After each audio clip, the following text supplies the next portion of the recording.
Můj kluk je už 8 let, jak je mě obrvený vlčí mák. Doufala jsem, že je ženatý nebo aspoň rakušák. Už necítím to chvění a strach, když cvičí pilates v netbalkách. Kdyby byl polymorfně perverzní a sem tam mě zmlátil baseballkou, pomazala bych se klidně majolkou a zrušila profil na lípku, ale zase vím, že by mi daroval ledvinu. Nemůžu mu dávat za vinu. Že lasí se nevrací a že svýho mazla nářadí znám už jen matně. Toužím muchlovat někoho z činasky v jeho šatně. Co takhle zbali tam toho DJe? Ve vypuštěným rybníce se stejně už nic neděje.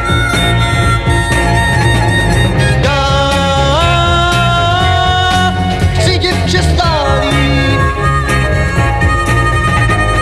Já chci děvče stálý. Když jim guláš, zahýbám snad svíčkové, zobou snad pouze myšky orlové.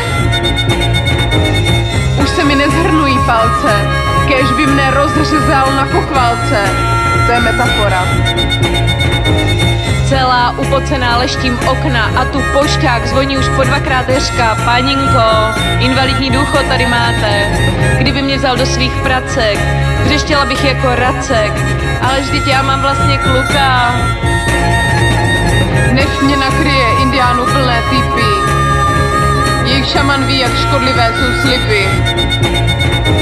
Ne, já rozjedu se všema, ušiju si kolema. Z vyčiněné kůže ušiju si muže, do ní vložím všem CDčko Depešáku. Do tlamy lux, ať nedrobí po baráku, kostru obalím štučky z kelné vaty, pohled hluboký jak kasematy. A vezmu ho na první rande.